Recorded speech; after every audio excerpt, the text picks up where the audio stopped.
My husband promised the farm would go to our son. Hi everyone. Before we get into today's video, I need your help.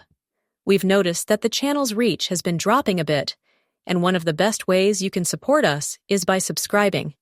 It's quick, free, and helps us keep bringing you new and interesting stories. Your support means the world to us, and together we can grow this channel. Thank you so much. Now let's get to today's story. I'm writing from a temporary account for obvious reasons, and I've changed some details to protect my anonymity. The smell of earth after rain is the smell of my whole life. Rich and dark and honest. It clings to your boots, gets under your fingernails, works its way into the creases of your palms until you can't tell where the soil ends and your skin begins. 43 years I've walked this land. 43 years of planting and harvest, drought and flood, seasons turning like a wheel that never stops. John used to say the farm was in our blood. He'd come in from the fields at dusk, dirt-streaked and bone-tired, and he'd kiss my forehead and say, "This land knows us, Margaret. It knows every step we've taken." I believed him, I still do. But now John's gone, and the land is all questions. He died 3 weeks ago. Heart gave out while he was checking the fence line in the north pasture. He was 71 years old, strong as an ox, right up until he wasn't. I found him at sunset, lying in the grass like he'd just decided to rest for a minute. His face was peaceful. That's what everyone said at the funeral. "He looks peaceful, Margaret." As if peace was something you could see on a dead man's face. I didn't cry at the service.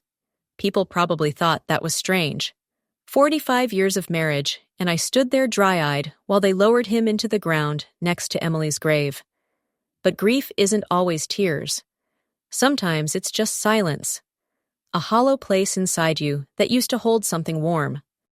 Our son Daniel stood beside me, his hand on my shoulder. He's 40 now, tall like his father, with the same broad shoulders and steady hands. He runs the dairy operation, has for the last 10 years while John managed the crops. Good with the cattle patient, never complains about the early mornings or the smell or the endless work. He brought his wife Linda and the kids. They wore black and sang the hymns, and afterwards, people came to the house with casseroles and condolences. "At least the farm's in good hands," someone said to Daniel. "Your father built something real here, something that'll last." Daniel had nodded, solemn. That's the plan. Everyone knew the plan. The farm would pass to Daniel. It's what John had always said. What we'd both said for years. Daniel would take over, keep it running, pass it down to his own children someday. That's how it worked. That's how it was supposed to work. But that was before the reading of the will. The farm is 240 acres of rolling Missouri land. Fields of corn and soybeans, pasture for the dairy herd, a woods along the eastern edge where Emily used to play. The house is old, built by John's grandfather in 1924. White clapboard, green shutters, a wraparound porch that sags a little on the south side. We always meant to fix that sag, but there was always something more urgent. A fence to mend, a roof to patch, cattle to tend. The barn is red. Traditional, the kind you see on postcards. John painted it every 5 years, regular as clockwork. He said a farm with a shabby barn was a farm that had given up. We never gave up. Not through the hard years in the 80s when milk prices crashed. Not through the drought of 2012 when we had to sell half the herd. Not through Emily. Especially not through Emily. She died when she was 7. Leukemia. They gave us a diagnosis in January, and she was gone by August. 7 months of hospitals and treatments, and hope that kept shrinking like shadows at noon. She was small for her age, with John's dark hair and my green eyes. She loved the farm, loved helping with the calves, loved running through the corn when it was tall enough to hide in. We buried her on a Saturday morning. The whole town came. Daniel was 9. He stood at the graveside and didn't cry, just stared at the small white coffin like he was trying to memorize it. John didn't cry either. He just got quieter, more distant. He threw himself into the work, stayed out in the fields until dark, came to bed smelling of diesel and earth. We didn't talk about her much after that. It hurt too much. The house still held her everywhere. Her room with the yellow wallpaper and the stuffed animals. Her boots by the door. Her jacket on the hook. For months, I couldn't bring myself to move anything. Then one day, I did. I packed it all into boxes and put them in the attic. John helped me, silent, his jaw tight. When we were done, he went out to the barn and I heard him crying. The only time I ever heard him cry. After that, we just worked. We loved Daniel, poured everything we had into raising him, teaching him the farm. But there was always a shadow in the house, an absence shaped like a little girl. John used to sit in her room sometimes, late at night. I'd wake up and find his side of the bed empty. I'd go upstairs, and there he'd be, sitting in the old rocking chair by the window, just staring out at the dark fields. I never asked him what he was thinking. I was afraid of the answer. The lawyer's office was in town, above the hardware store. Mr. Patterson had handled John's affairs for 20 years. Taxes, contracts, that sort of thing. I'd only met him a handful of times. He was younger than us, maybe 50, with glasses and a kind face. Daniel came with Linda. Our granddaughter Sarah, who's 16, came too. She'd been close with John, helped him in the garden every summer. Our grandson Jake stayed home. He's away at college, couldn't make it back for something as mundane as a will reading. We sat in Patterson's office, small and cluttered, while he shuffled papers and offered us coffee we didn't want. Outside the window, I could see Main Street, the post office, the diner, the feed store. The whole town laid out like it had been for 100 years. Unchanging, solid. Patterson cleared his throat. First, let me say again how sorry I am for your loss. John was a good man. This community is better for having had him. We murmured thanks. Daniel shifted in his seat, impatient. He had cows to milk. We all had work to do. This was just a formality. The will is straightforward, Patterson continued. John made it very clear what he wanted. There are a few small bequests, some money to the church, a donation to the hospital foundation. But the bulk of the estate is, of course, the farm itself. Daniel leaned forward. Linda put her hand on his knee. Patterson looked down at the papers. The farm, including all land, buildings, equipment, and livestock, is to be transferred in its entirety to Emily Morrison. Silence. Then Daniel said, "What?" Patterson repeated himself slower. "The farm is left to Emily Morrison." "Who the hell is Emily Morrison?" Daniel's voice was sharp, confused. He looked at Linda, at Sarah, at me. "Did Dad have is this some kind of—" "There must be a mistake," Linda said quickly. "Mr. Patterson, you must have the wrong papers. John always said the farm would go to Daniel. He promised." Patterson shook his head. "There's no mistake.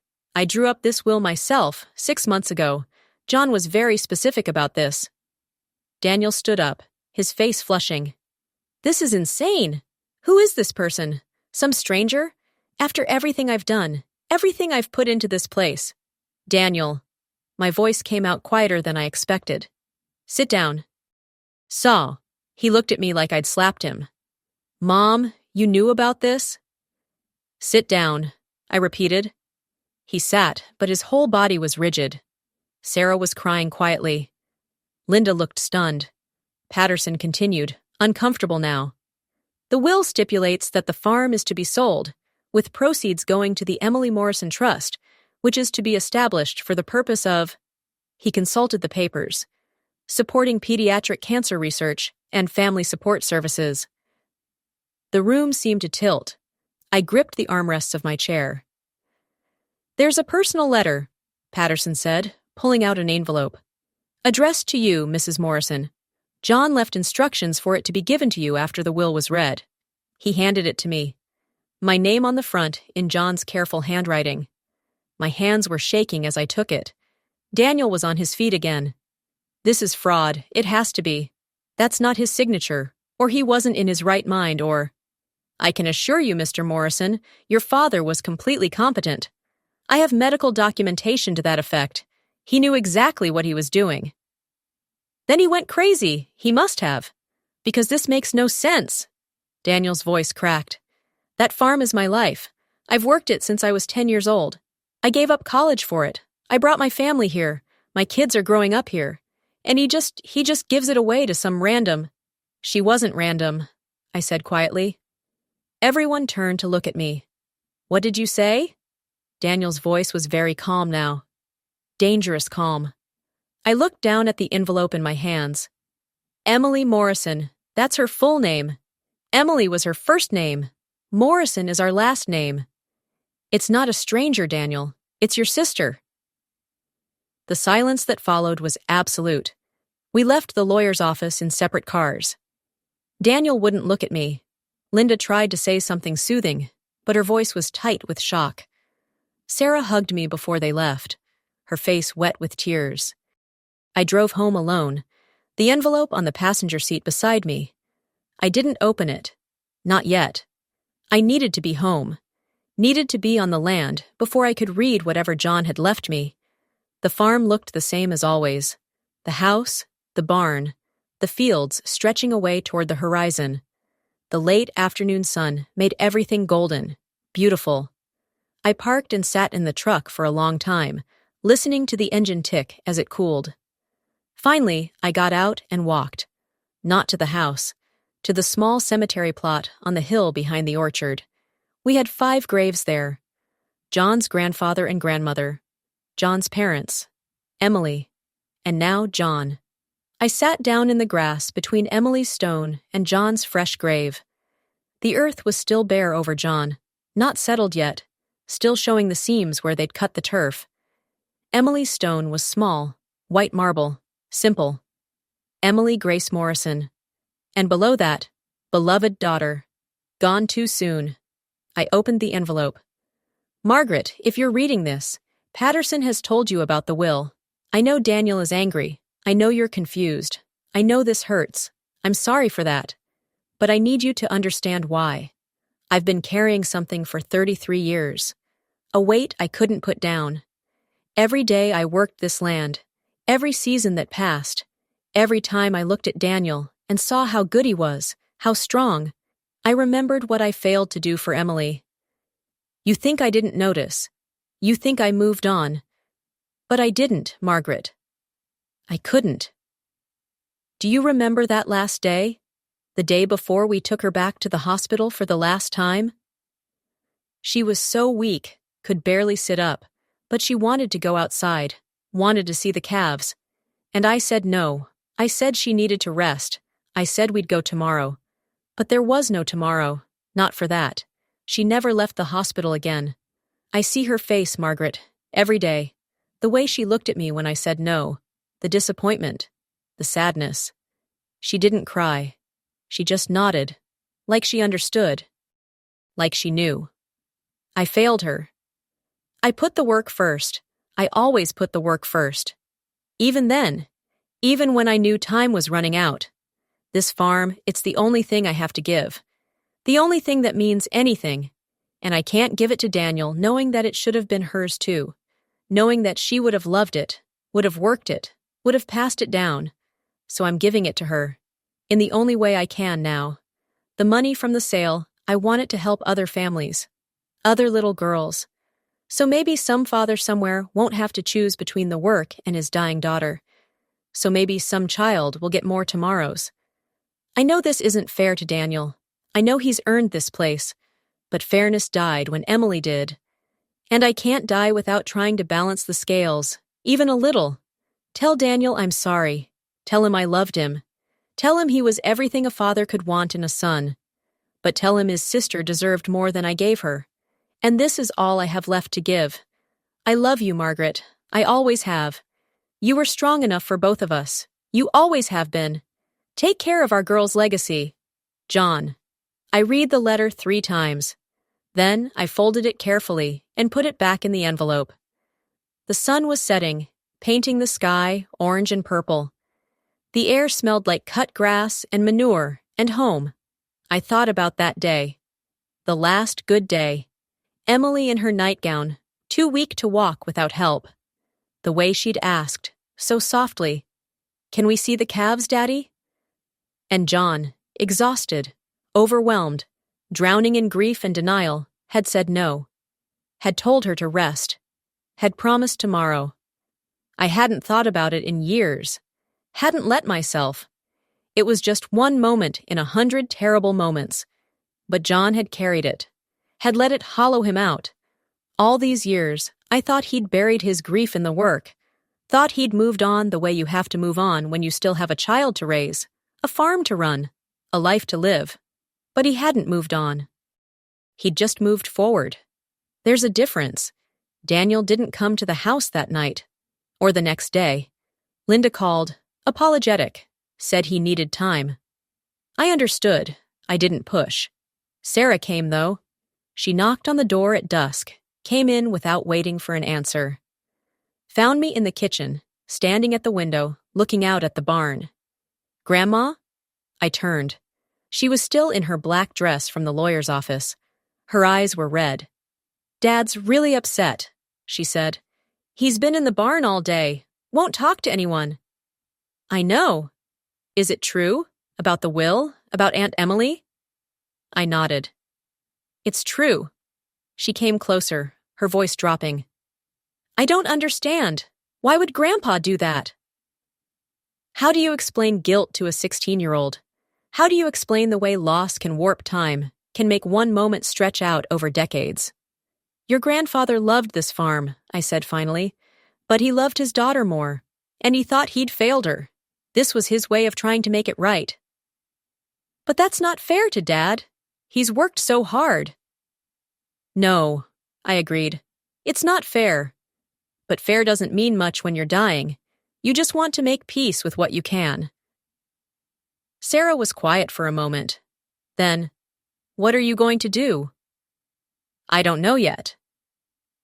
"You could contest it. The will.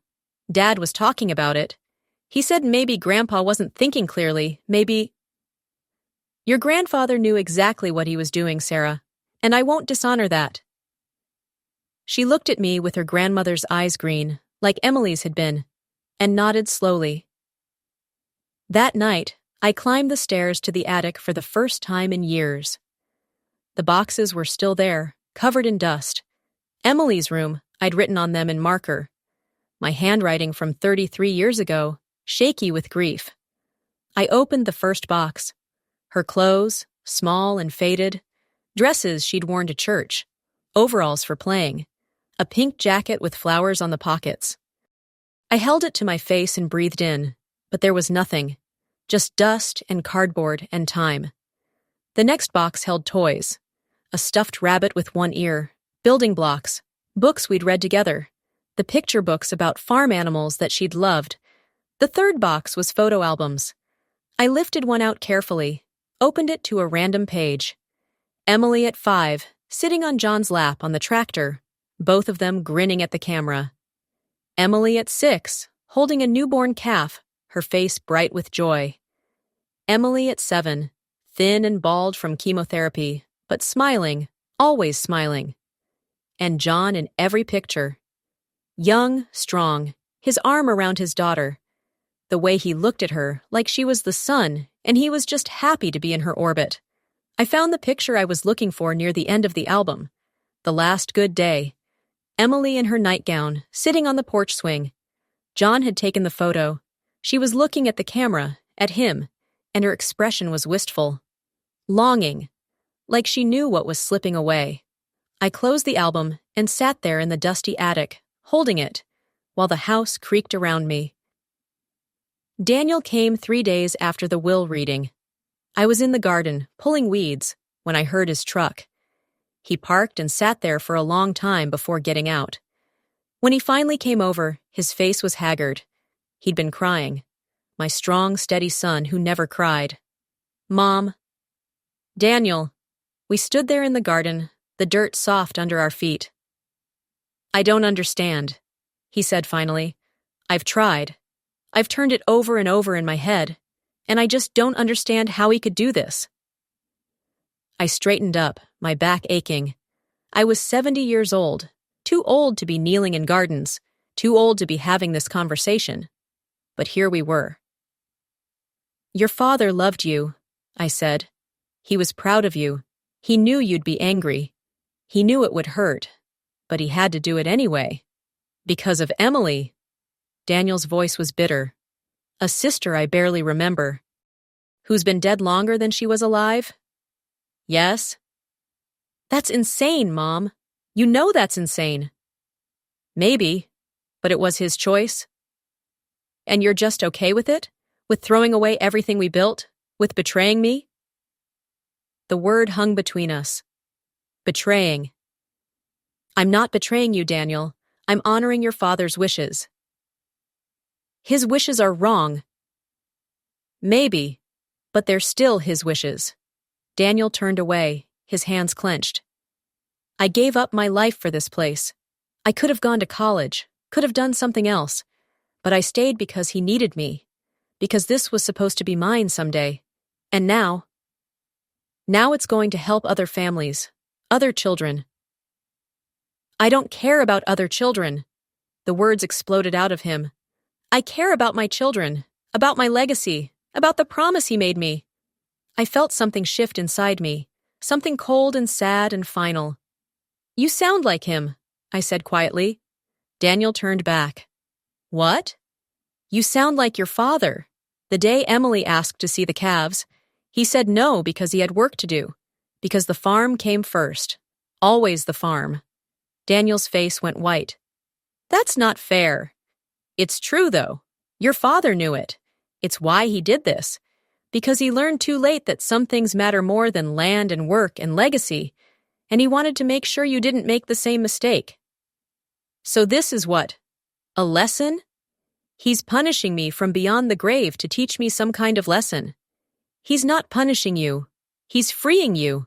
From this place, from the weight of it, from the expectation that you have to sacrifice everything for dirt and buildings. This isn't just dirt and buildings. This is our life." "No," I said. "It's not. It's just a farm. Your life is Linda, it's Sarah and Jake. It's who you are when you're not working. That's what your father forgot. That's what killed him in the end. And he didn't want it to kill you too." Daniel stared at me, his breath coming fast. "You knew. You knew he was going to do this." "No, I found out the same time you did. But you agree with it." I thought about the letter in my dresser drawer. About John sitting in Emily's room in the dark. About 33 years of guilt carried in silence. "Yes," I said. "I agree with it." Daniel's eyes filled with tears. "Then I guess I don't know you either." He walked back to his truck, drove away, left me standing in the garden with dirt under my nails and grief in my throat. The farm went on the market 2 weeks later. Patterson handled it. He said there was already interest a developer who wanted to subdivide, a corporate farm looking to expand. The land would sell quickly. Good soil, good location, good bones. I walked the property every day, memorizing it. The barn where Emily had played, the field where we'd scattered her ashes after the burial, so she'd always be part of the land. The porch where John had proposed to me 47 years ago. I thought about leaving, about moving into town, into one of those small apartments above the stores. Closer to the grocery, the doctor, the church. Easier, simpler. But I couldn't quite bring myself to do it. Not yet. Sarah came to visit most days. She'd help me sort through things, pack up what I wanted to keep. She was gentler than her father, more willing to sit in the silence and just be. "Dad's thinking about buying a smaller place," she told me one afternoon. "Something more manageable. Mom thinks it might be good for him, a fresh start." "Maybe it will be," I said. He's still angry. "I know." "Are you angry?" I thought about it. Was I angry? At John for keeping his pain secret? For making this choice without talking to me first? For leaving me to deal with the fallout? "No," I said. "I'm not angry. I'm just tired." Sarah hugged me, her young arms strong. "I think Grandpa did the right thing," she whispered. "I think Aunt Emily would be proud." The sale went through on a Tuesday morning in July. I signed the papers in Patterson's office, my hand steady. The buyer was a young couple from California, looking for a lifestyle change. They had 3 small children. They wanted to farm sustainably, raise the kids with dirt under their nails. "We'll take good care of it," the woman told me, earnest. "We know what it means, what you're giving up." I smiled at her. "It's not mine to give up anymore. It's Emily's. It always was." The check was substantial, more money than I'd ever seen in one place. It went directly into the trust, which Patterson had set up according to John's instructions. The Emily Morrison Trust for Pediatric Cancer Research and Family Support. The first grant would go out next month, to a family in Kansas City whose daughter was starting treatment. The grant would cover their rent for 6 months, so the mother could stop working and stay with her child. So they could have tomorrow and the day after, and as many days as they could get. Emily's legacy, John's redemption. I kept the house. That wasn't part of the sale. The young couple would build their own place on the north end of the property. I'd have an acre, the house, and the small cemetery plot. That was all I needed. Daniel came to see me the day after the sale. He looked older, thinner, like the anger had burned him down to bone. "I wanted to say goodbye," he said stiffly, "before we move." "You're leaving?" "We bought a place near Springfield, 50 acres, enough for some cattle, a big garden. Jake can come home on weekends. Sarah's excited about the new school." "That's good," I said. "That's real good, Daniel." He nodded. We stood on the porch, looking out at the land that wasn't ours anymore. "I'm sorry," he said finally, "for what I said, about you betraying me." "I know. I worked so hard. I thought I was doing what he wanted." "You were. You did everything right, Daniel. This isn't about you. It never was." "It feels like it's about me." "I know. But it's about Emily, and about your father learning that some things matter more than the work.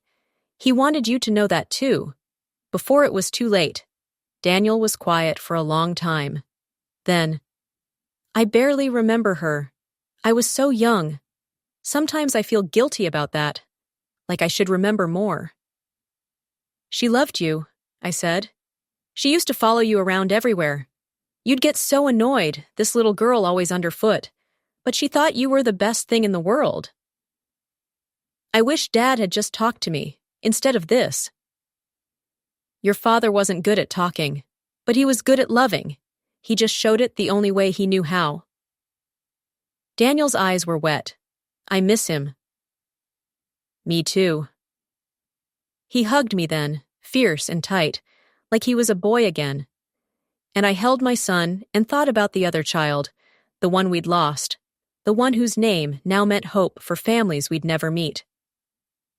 The new family moved in September. I watched from my porch as they unloaded boxes, as their children ran through the fields, shrieking with joy.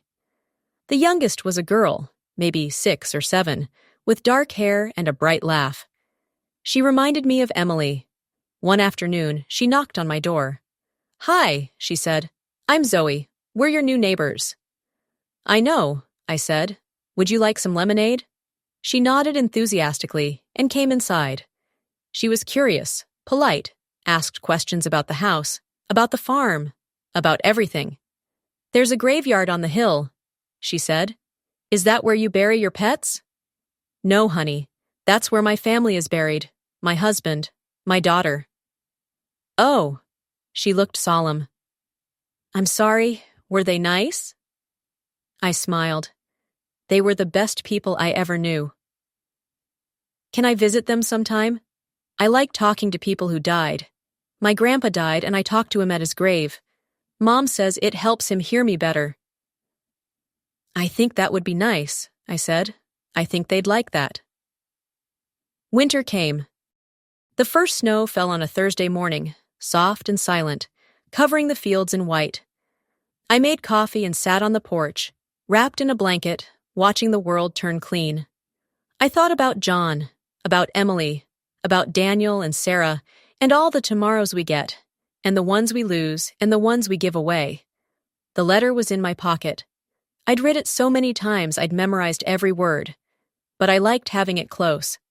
Liked knowing John had tried, at the end, to explain, to make me understand. I understood now.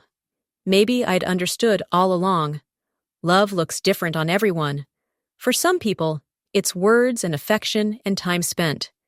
For John, it was this land, this work, this legacy. And when he couldn't give it to the child he'd lost, he'd given it to her in the only way left. It wasn't perfect. It hurt people. It broke things. But it was love all the same. Spring came again. The new family planted their first crops. Zoe brought me dandelions she'd picked from the field. Sarah came to visit with news that she'd gotten into veterinary school. Daniel called on Sundays, slowly rebuilding the bridge between us. And on Emily's birthday, I walked up the hill to the cemetery. Someone had left flowers on her grave. Fresh ones, bright yellow daisies. I hadn't put them there. I looked around and saw Zoe standing by the fence watching me.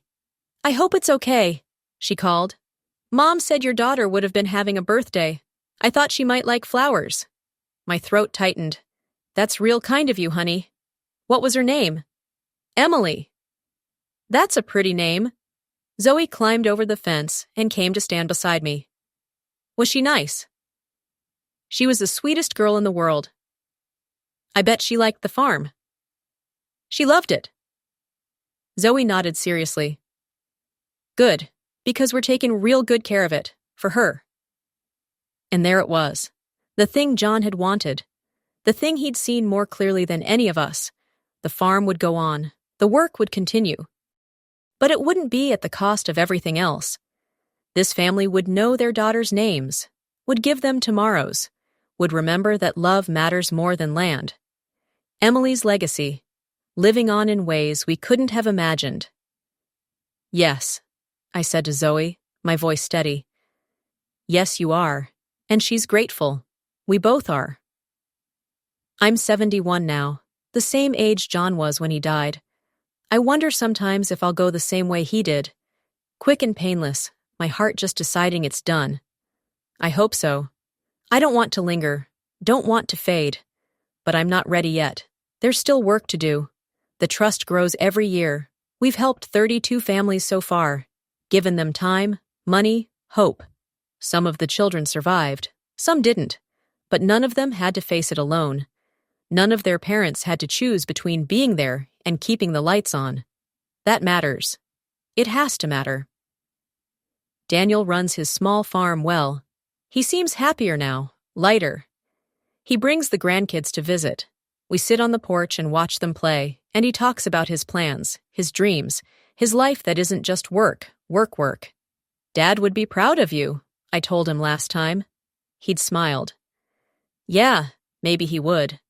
Sarah sends me pictures from school. Her and her friends, her and a boy she's dating, her holding a newborn foal at the teaching farm. She's going to be a good vet, gentle and skilled and present, and sometimes, late at night, I sit in the dark and I talk to John. Tell him about the trust, about the families we've helped, about the life that continues without him. I tell him about Daniel and Sarah and the new family that loves the land the way we did. I tell him I understand now, what he did and why he did it, the weight he carried and the only way he knew to put it down. I tell him I love him, that I miss him, that I forgive him for the secrets and the silence and the choice that broke our son's heart. And I tell him about Emily, how her name means something now beyond grief, how she's helping children she never met, how her 7 years of life are stretching out into decades of impact. I tell him, "You did good, John. You did real good." And in the silence of the old house, with the smell of earth and memory all around me, I feel him there. Not a ghost, just a presence, a love that doesn't end just because breathing does. The farm is gone. But what we made together, the love, the loss, the lessons, the legacy that remains.